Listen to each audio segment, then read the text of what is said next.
Hey, what is going on, guys? It's Young here, and today I'm back in our Fortnite video. And in today's video, I'm going to be going over the best exponential settings to use in this game when it comes to building, aiming, and everything in between. I've done it at quite a few of linear settings videos, and I wanted to make an updated exponential settings for those of you guys who use exponential settings, or if you guys are looking for a change, if you guys are looking to go from linear to exponential. I think these settings are the very best for exponential players. So if you guys are looking for the best settings to use for exponential, definitely stay to the end of the video because these settings are very, very good. And real quick, before we get into the video, I have a V-Buck giveaway. I give away 2,000 V-Bucks every single Friday. And if you guys want to win free V-Bucks and enter this giveaway, all you guys have to do is to drop a like on this video. Make sure you guys do subscribe to the channel. Make sure you guys do turn on those post notifications so you guys get notified for every single new video and when I announce the giveaway winners. And lastly, make sure you guys do comment down below either your Xbox gamer tag, your PSN gamer tag, or Epic account, and you guys will be automatically entered into my next giveaway. So if you want some free V-Bucks, make sure you guys do enter. And also, if you guys like to support me in the item shop, all you guys have to do is go down to the bottom, click on support a creator, type in my code. My creator code is Young Humor, and you guys will have me added and supported as a creator. And alright guys, let's get right to the video. Alright, so in this video, I wanted to be giving you guys the best exponential settings to use in this game, because over the last couple weeks, they've made just so many changes to aim assist. They nerfed it on PC to what it was on console, then they nerfed the close range and long range. I think they also added another nerf the other day. They keep nerfing aim assist, they keep changing it up. So these settings, I feel like, are the best, are the very best after all the changes that have been made to just aim assist and the settings in general. So going into my settings, the exponential settings I'd recommend for you guys to use. First of all, always recommend having vibration off. If you have this setting on, it really does add a lot of inconsistency. So if you guys don't already have this setting off, definitely turn it off. I highly recommend doing so. But going down into my sensitivities that I have, now for my building and editing, I recommend two different ones. So I really like the 2.3, 2.4. I always recommend playing on a high building and editing sensitivity. I actually do like a 2.3, 2.4, but I also do like a 2.4 and a 2.5.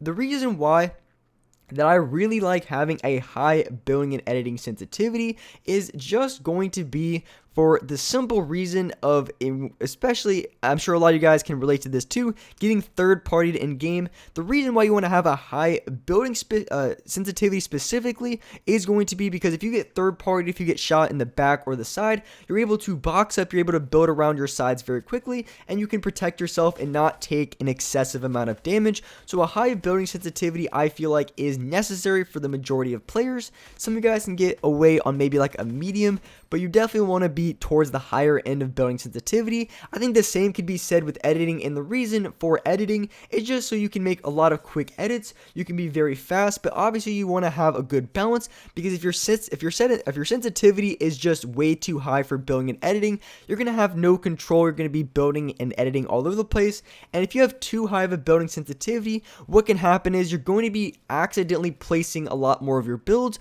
You're going to be wasting a lot of materials, and this can cost you a lot of games because you're going to be constantly burning through an excessive amount of materials when you really don't need to, and you're just accidentally placing builds because that really high building sensitivity can be very hard to control. So I do recommend playing a high building and editing sense, but if you go too high, you're going to be misplacing your builds, you're going to be overcorrecting your edits, and you're not going to be as consistent as you would maybe on like a medium sense. So you really got to find the good balance for you. I recommend for these settings to be on that 2.3, 2.4, or maybe a 2.4, 2.5 area. I really do like that. I think that's very good. So going down into my horizontal and vertical speed, I play on a 49%. Now, one of the changes they made recently is going to be a slight nerf on close range aim assist, meaning that you probably want to be towards the lower, I would say medium to lower end on sensitivity, because if they nerf so say for example if they nerf any sort of thing for aim,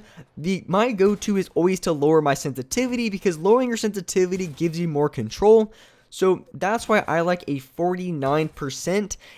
I would say a little bit in the medium. It's not necessarily too low, but it's not too high. But say for example you guys play on a high sensitivity, so you guys play on like a 60 or 70% X and Y sensitivity. Because they nerf close range aim assist, I would recommend turning down your sensitivity 2 to 3 points.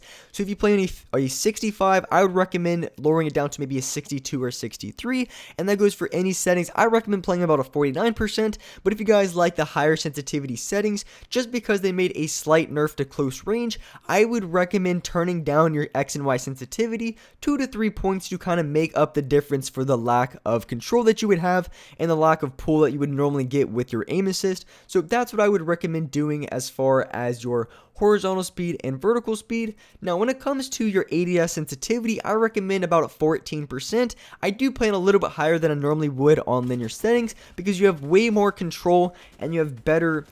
Yeah, you really just have more control when it comes to those small analog stick adjustments when you play on exponential settings, which is the main reason why a lot of people play on it, because you just definitely have a lot more control when it comes to hitting your shots, aiming down sights. So if you're one of those players who likes to be kind of like an anchor, you like to sit back a little bit more and maybe play the more passive role for your team with the assault rifle, I think exponential settings is going to be the go-to settings for you.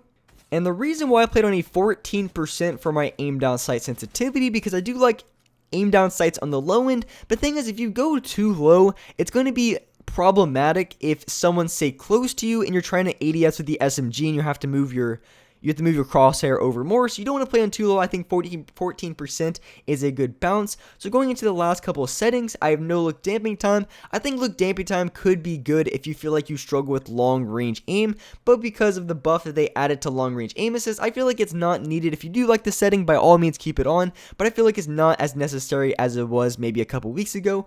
So as far as my dead zones, I play any 10% for my move stick dead zone and a 9% for my look stick dead zone. You want to play on as low dead zones as you can without having any major stick drift problems. And for whatever reason, when I had my PS4 controller, I was able to play on the lowest dead zones possible, but on my Xbox controller, I'm only able to play as low as maybe 9%. I don't know why that's the case, but that's just how it is for my Xbox controller. So I play any 10% and 9%. And the last setting, you want to make sure you have foot controller setting off. This setting adds input delay, meaning when you're looking around, it's going to add a little bit of a delay, meaning it's going to be not as consistent. You're going to be missing way more shots. So if you have this setting, definitely turn it off. I've been talking about that for a while, but if maybe you guys are a little bit newer to the channel, you want to make sure you have the foot controller setting off. I know some people have it on, but definitely have it off because it adds a little bit of input delay to your controller. So anyways, those are the best settings in my opinion for Exponential. After all the recent changes to aim assist, I think Epic will continue to make changes, meaning I probably will end up changing my settings little by little depending on what they do, because I think it's important to really understand exactly the changes that are made and to find out exactly what's the best route to take. Like for example, when I was mentioning earlier that they nerfed the close range aim assist, for me, I guess the best way to go about it would be to lower your sensitivity a little bit, because if they nerf aim assist, I think you should lower it a little bit, and if they buff aim assist, I think you might be able to raise your sensitivity a little bit. So you have to find the right balance, of course, and every person likes a different sensitivity, but I think it's a general rule of thumb, if they nerf aim assist for any sort of amount, you probably want to lower your sensitivity by a few points to kind of make up for that aim, because your aim isn't, or your aim assist isn't going to feel as pulley or going to feel as strong as it was before. So that's what I would recommend as far as the best exponential settings. I still play on linear settings because I feel like in my lobbies and how try hard they are, I feel like playing on linear settings give me that boost for building and editing that I really need. You can definitely be a very good builder on Exponential, but I feel like on linear you're able to have a little bit more options as far as building and editing, and that's why I continue to use linear settings. But I think Exponential is a very good option if you're a competitive player, if you're a player who likes to just focus on aim. You don't really care a ton about learning a ton of new high ground retakes, complicated retakes. You like the simple 90s, things like that. You just want to focus on aim or play competitive. I think Exponential settings are going to be the right settings for you. But with that being said, that's wrap up for this video. If you guys enjoyed this video, if you guys liked it, hit that like button. Make sure you guys definitely subscribe to the channel if you guys are new. Make sure you guys do slap on those notifications so you guys get notified for every single new video. And as well, I do live stream every single day here on this channel at 6 o'clock Eastern Standard Time. So if you guys haven't seen my live streams or just forgot when I stream, every single day here on this channel at 6 o'clock Eastern Standard Time, I play solos every day on stream. So definitely come out by my live streams, are a ton of fun. But with that being said, that's wrap up for this video. Appreciate you guys watching the video, and alright guys, I'll see you next one.